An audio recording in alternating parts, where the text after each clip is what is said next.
देखिए कैसे जनसुराज के जनसभा में चोर घुस आया है। हल्ला बोल टीवी के माध्यम से आपको दिखाने की कोशिश कर रहे हैं। जनसुराज के जनसभा में चोर आ गया है। आप देखिए कैसे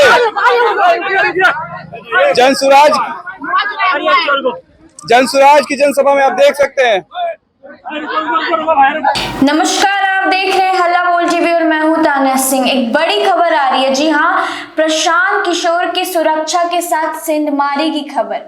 मैं आपको बता दूं कि प्रशांत किशोर की सभा चल रही थी बेतिया में, जहां पर एक अपराधी घुस गया और क्या कुछ हुआ उस पे पूरी जानकारी देने के लिए हमारे साथ जुड़े हुए हैं हल्ला बोल टीवी के संपादक दीपक शर्मा जी। देखिए, हमारे उप संपादक हल्ला बोल टीवी के विकास सिंह प्रशांत किशोर की सभा को कवर करने गए हुए हैं बेतिया जी। और उन्होंने जो खबर भेजी है, जो विजुअल्स भेजी है, वो हैरान करने वाला जी।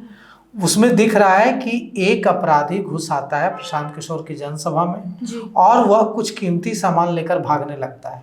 लोग हंगामा करते हैं, उसे पकड़ने के लिए दौड़ते हैं, उसे पकड़ते हैं, बाद में पुलिस पहुंचती है, पुलिस उसे ले जाती है जी। यह कोई अकेली घटना नहीं है, ऐसी घटनाएं लगातार हो रही हैं और इन्हें लेकर जनसुराज ने भी चिंता जताई है। जनसुराज का एक प्रतिनिधिमंडल जो जनसुराज के प्रदेश अध्यक्ष है मनोज भारती, उनके नेतृत्व में जाकर मिला था डीजीपी से जी। और डीजीपी विनय कुमार से मिलकर गुहार लगाई थी, अनुरोध किया था कि प्रशांत किशोर की सभाओं में सुरक्षा व्यवस्था की ऐसी व्यवस्था की जाए, सुरक्षा की व्यवस्था की जाए ताकि इस तरह की चीजें न हो। क्या हुआ था, प्रशांत किशोर हाल ही में वजीरगंज के भुसुंडा क्षेत्र में गए थे। वजीरगंज विधानसभा के गया जी के वजीरगंज के भुसुंडा इलाके में गए थे जी। वहां प्रशांत किशोर को गाड़ी की छत से नीचे खींचने की कोशिश की गई। प्रशांत किशोर की गाड़ी पर चढ़कर उन्हें धक्का देने की कोशिश की गई। प्रशांत किशोर पर पानी फेंकने की कोशिश की गई। मतलब कि यह पूरा दिख रहा था कि कैसे अगर प्रशांत किशोर वहां सूझबूझ से नहीं निकलते, उनके समर्थक अगर उग्र होते तो वहां बड़ी मारपीट हो सकती थी, क्योंकि प्रशांत किशोर के समर्थकों की तादाद ज्यादा थी। जो हंगामा हुड़दंग कर रहे थे और प्रशांत किशोर पर हमला करने की कोशिश कर रहे थे, उनकी तादाद कम थी। लेकिन अगर लड़ाई होती, झगड़ा होता, तो यह होता कि प्रशांत किशोर के समर्थकों ने मारपीट की, या राजद के समर्थकों और प्रशांत किशोर के समर्थकों में मारपीट। तो निश्चित रूप से वहाँ जो कुछ हुआ वजीरगंज में, उसके बाद और भी जगह नवादा में भी हुआ, उसके बाद मनोज भारती के नेतृत्व में प्रतिनिधिमंडल मिला था जी। और डीजीपी विनय कुमार से अनुरोध किया था कि व्यवस्था की जाए ताकि इस तरह की चीजें ना हो। आज जिस तरह से एक अपराधी बेतिया में प्रशांत किशोर की जनसभा में घुस आता है और पूरे सभा के दौरान वहां मौजूद रहता है और उसके बाद कुछ कीमती सामान छीनकर वहां से भागने की कोशिश करता है और भाग भी निकलता है। बाद में लोग उसे पकड़ लेते हैं और फिर पुलिस उसे बचा कर ले जाती है। कई बार ऐसी स्थिति में जो अपराधी होता है वो भीड़ का शिकार हो जाता है। अब सोचिए, अगर भीड़ गुस्सा में आ जाती, आक्रोशित हो जाती, तो उसका जिंदा बचना मुश्किल होता जी। वो मॉब लिंचिंग का शिकार हो जाता, पीट कर मार देती भीड़ उसको जी, अधमरा कर देती। फिर यह खबर आती कि प्रशांत किशोर के गांधी की बात करते हैं और उनके लोगों ने एक व्यक्ति का मर्डर कर दिया। तो कुल मिलाकर जो इस तरह की चीजें हो रही हैं लगातार। कुछ दिनों पहले क्या हुआ था, प्रशांत किशोर भाषण दे रहे थे।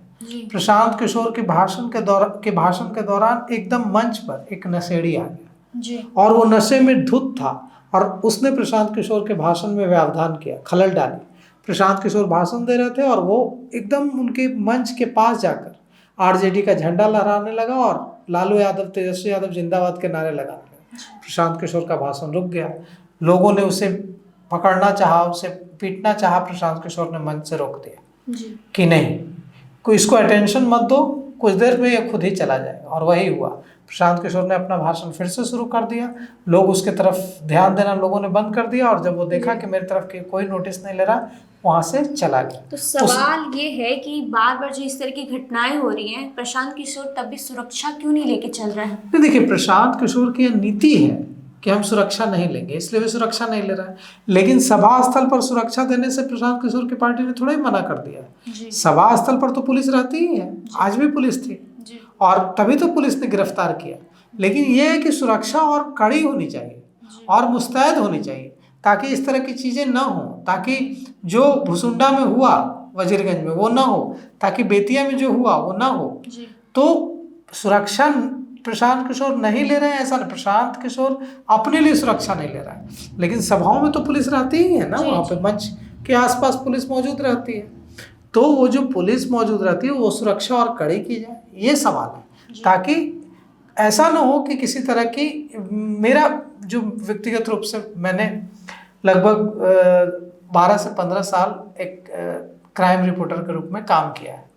तो मेरा जो खुद का एक्सपीरियंस है वो ये है कि कई बार अपराधी ऐसी छोटी छोटी घटनाओं को अंजाम देकर रेकी करते हैं, टेस्ट कहते हैं ना, वाटर टेस्ट करना, वाटर टेस्ट करते हैं। वे पता लगाने की कोशिश करते हैं कि अगर ऐसी घटना करेंगे तो क्या अंजाम होगा, ऐसी घटना करेंगे तो भीड़ कैसे रिएक्ट करती है। और यह बहुत खतरनाक होता है, जब भी किसी बड़ी शख्सियत से जुड़ा मामला हो तो ऐसी छोटी छोटी घटनाओं को कभी भी इग्नोर नहीं करना चाहिए। कई बार जो अपराधी हैं वो जानबूझकर छोटी छोटी घटनाएं करते हैं ताकि वो रिस्पॉन्स देख सकें, ताकि एक तरह से इसको रेकी ही कहा जाता है कि छोटी छोटी घटनाएं की, रिस्पॉन्स देखा, उसके बाद बड़ी घटना की। तो निश्चित रूप से जिस तरह की छोटी छोटी घटनाएं हो रही हैं चिंताजनक है, और जन स्वराज के प्रतिनिधि मंडल ने मनोज भारती के नेतृत्व में डीजीपी विनय कुमार से मिलकर इसे लेकर चिंता भी जाहिर की। जी, तो सुना आपने किस तरह प्रशांत किशोर की सभा में एक अपराधी घुस आता है, और सवाल ये है कि कब तक उनकी सुरक्षा के साथ सेंधमारी होती रहेगी। आपकी क्या राय है इस पे हमें कमेंट करके ज़रूर बताएं। फिलहाल इस पेशकश में इतना ही, आगे की खबरों के लिए देखते रहे हल्ला बोल टीवी। धन्यवाद।